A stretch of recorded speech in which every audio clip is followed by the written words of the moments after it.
Marta, first off, congratulations. Can you talk about your feelings reaching the stage of 1,000? Definitely great. Very interesting match against Anastasia today because I lost to her twice before, so was very ready for the match. But good feeling. Hi, Marta. Congratulations. Like you said, the last time you played her, it was very close. Did you learn anything from that that made things difficult for her today? I think when I was playing her in Birmingham, I was a very different player also, so definitely different match, different conditions as well, because we were playing on grass and not easy, not easy to play her on grass. So definitely learned some things, but it was a new match and I just, had to be ready for whatever is coming. So what was going through your mind? A set in 3-0? Because it seemed like a bit of a stressful finish to the match. I mean, I'm playing quarterfinals of 1,000, so it cannot be relaxing. I mean, as I said on court, on 6-0, 3-0 is not a very good score, honestly, because especially against good players, So I think obviously it's better than just 6-0. We were just talking about this with Sandra after the match that, I'm very happy with how I handled everything because, I mean, she was missing a lot in the beginning and then, she kind of tried to find her way, but I didn't let her, so I think that's the biggest achievement anyways. Hey, Marta. You said on court, if someone had told you, I don't know, if you said 10 days or 2 weeks ago that you were going to be in the semifinals, that you wouldn't have believed them. Why? Why not? Well, because in Doha and Dubai, I was very sick, so I didn't know how physically ready I'm going to be because I think I had COVID. I don't know if I did, but I mean, a lot of people had very similar symptoms. That was COVID, and I couldn't breathe for like 1 week at all, and then. Yeah, I mean, playing final in San Diego and then it was a great week, but then, here is even more difficult than in San Diego because the draw is bigger, the matches are bigger, so, I didn't know how I'm going to handle all this, and obviously, you never know, like, I feel like, of course, when you are consistently, like, top 5 player, you're not as surprised with your results, but honestly, for me, the person who is competing and trying to achieve something, there are a lot of things that have to align in order for you to succeed. And there are not many people in the world who are better than me in my job.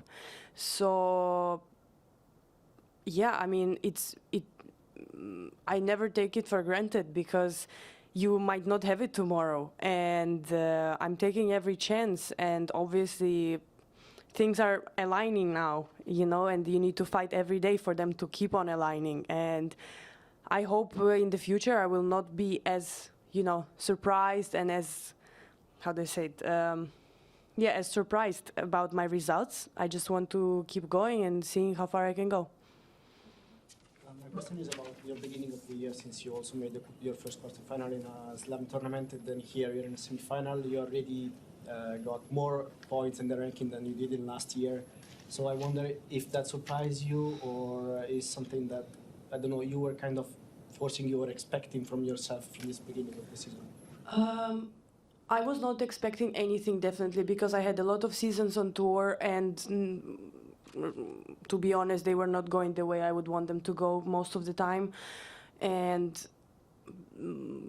I mean, I was just, I kept on working all these years and hoping that someday it will actually align, as I said. So it did, and I'm very happy with the people I'm surrounded with right now. And, we're just patiently, keep working. And, as we say here before every match, even if I lose, we will wake up happy tomorrow because it was a good couple of weeks for us, And I think that's the most important thing, to not lose, like, general perspective. I have a great start of the year, but this is what I'm working for, and I don't want to look at this as like, wow, you did already so many points, more than last year. Wow, it's only March. So like, I don't want to look, and I don't look at it like this. So I just do what I love. Marta, why do you say that 6-love, 3-love is not a good score?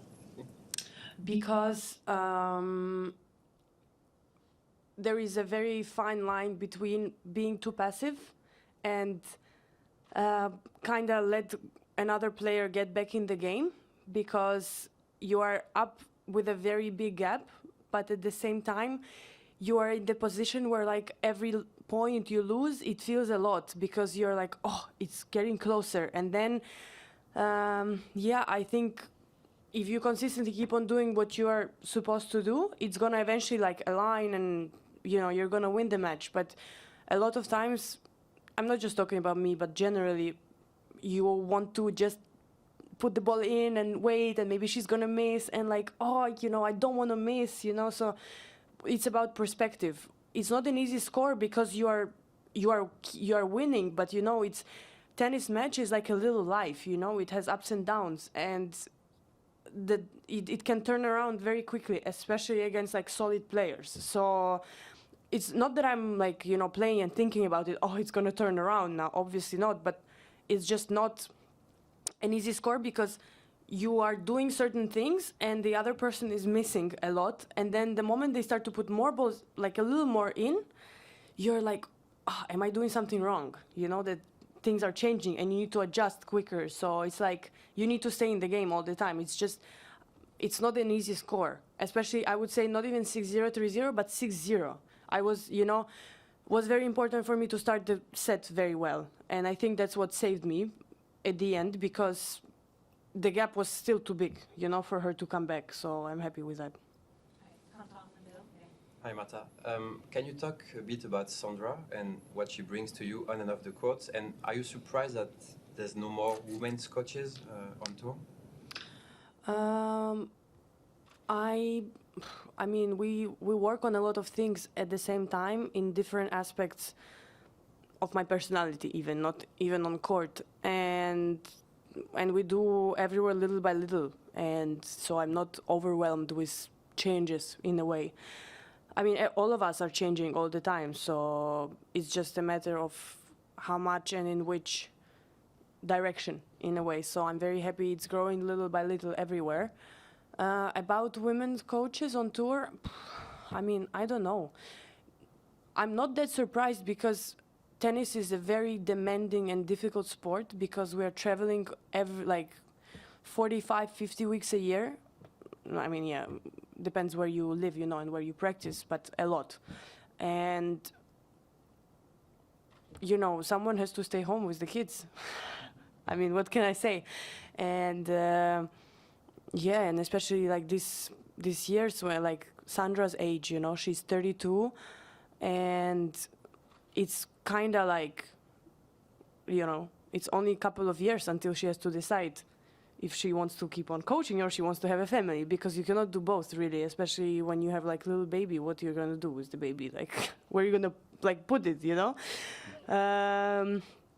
And of course, for tennis players, for girls, it's easier in a way when you are, getting pregnant, giving birth, then slowly coming back and, have a nanny and you travel and this, but coaches are in a little bit different position. So I'm surprised and I'm not at the same time, because I just think, we're talking also about it with Sandra, that I think just women coaches need more confidence. Like, they need to be more convincing, like that they know what they're doing, because the bar is not that high in women's tennis, in women's coaching world. Like, don't get me wrong, there are a lot of like good people and nice coaches, but these things are not, I'm not saying that, don't get me wrong, I'm not saying that the people are bad, but it's really not that big of a gap, so would be nice to see, but I think it would still take some years, and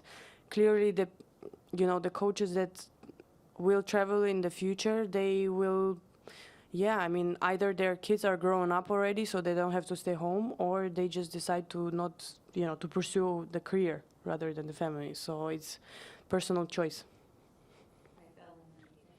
Congrats. After the San Diego final, you made some very moving comments, brief comments, but could you expand on that a little bit? At home, is there still a lot of fear day to day? Do people take it for granted? Does the world take it for granted? And finally, if I could just ask, are you disappointed that my country is not being able to get you more aid? It's a good question. Yeah, I mean, you never know what's going to happen tomorrow. And I think it's pretty much like it's this, I mean, all the people have this feeling, but we're having this feeling a little bit extra because it's kind of like our lives are not in our hands in a way. We don't have that much control over things. And yeah, I mean, I honestly cannot speak for people who are living in Ukraine because I'm not living there. I was just visiting a couple of times and I feel like people are just, you know, it's very tiring and difficult to live in these conditions for years already. It's just exhausting for everyone. And yeah, I feel like the world doesn't understand how quickly things can turn around. You know, you think it's 6-0, 3-0, but in fact it's much closer, you know? So I'm doing, you know, I'm doing everything. I feel like I'm doing everything I can in order to, wherever I have influence, okay? But, you know, you still feel like it's not enough. You still feel like, oh, I should do more. What else can I do? And so on, and try to talk to people, but it's very difficult to understand what we are living through and how many things were breached and memorandums and all the things we were promised. You know, it's just painful to live through this, you know. Obviously, it's very good lessons for the whole country to like rely on ourselves and, you know, and to be very nice to everyone, but think about ourselves first. And I really hope that people just, you know, just take it. It's a very big thing to ask, but a lot of things are happening for a reason. So I just hope that we can learn as much as possible so it doesn't ever happen again. And yeah, hopefully we can get more help around the world. That would be great too. I'm sorry, my question sounds so frivolous now, but your outfit today really stood out, and especially in the wind. I'm wondering how much of a choice do you get in what you wear, and how do you balance function with the look that you want in the style? I don't advise on like picking colors and like what fit are we taking and so on. So I have like a file of things that will be throughout the year. And then if they want some specific pieces, for example, I try them on and then we work around it if for the fit to be better and what to remove, what to add and so on. And yeah, I mean, I think I participate a lot because when I had contracts with other companies, I didn't participate as much, not even close. So that feels great because yeah, I mean, I have to compete in it and I obviously want it to look good too. So I try to, you know, I don't feel like it's something difficult for me to do because I'm very open and I say right away, like, listen, this is too short, this is too light, this is, you know, and so on and so on. I'm very happy with like general fits, you know, like with the looks. And yeah, I mean, I hope people buy and look great and enjoy, you know, because also a lot of dresses, you know, you can wear them even outside. Like there are some dresses that I just wear like to go out for dinner or whatever. So it's like, it's very cool because you can do both in a way. And I think that's very beautiful for the sport and very elegant. And yeah, I try to bring that in more. Questions even more frivolous. Wilson designed your wedding dress, is that right? Yes. And so what was the collaboration process like? How did that relationship come about for designing the dress, and what extent do you have input on that? We were sitting in Wimbledon house, and was my mom, my manager, and we're looking for places where the wedding would be, and our first pick was Tuscany, but it was too cold at the end, so we decided not to go there. But anyways, we were picking places, and I was like, you know, I don't really care how my dress is gonna look like. You know, I didn't have a specific design or dress that I was like, oh, this is my dream. I want to only have this dress and so on. So I was like, why not let Wilson design my dress? Because Joelle she's the main designer. I'm in a very good relationship with her. And then we spoke to Wilson, my manager spoke to Wilson, and they were like, yeah, let's do this. Joelle is excited. So we had like a couple of calls. We had some ideas, drafts, because first call was like, I don't know what I want. Like, you can do whatever you want. Like, really, give me an ideas. And then we started like, okay, this I like, this I don't like. And then we had first call, I was in DC. It was like beginning of August. And I had first fitting in Beijing, because the dress was made in a factory in China. And we did some fits, we added some things, and then I was supposed to stay for 2 more tournaments, but I came back home, and I received my dress by post, I think like 10 days or like 1 week before my wedding, and it didn't fit me. And I had to go, and I was like, wow, we have no time, because, so they took my, how you call this? The measurements, and then when the dress came back, it was too big, and I was like, because I had like, after I finished in Beijing, I had like 2 or 3 weeks till the wedding, and I was like, don't gain weight, because you have measurements when you wear certain like shape. And I was like, I was really scared. And then when the dress came and I tried it on, it was so big. I was like, okay, I have to like do some changes. And I mean, at the end, it was great. Like, it was not much to do, but it was just still very stressful, because I was like, I don't know anyone in Monaco who can fix my dress. I don't even know where to go.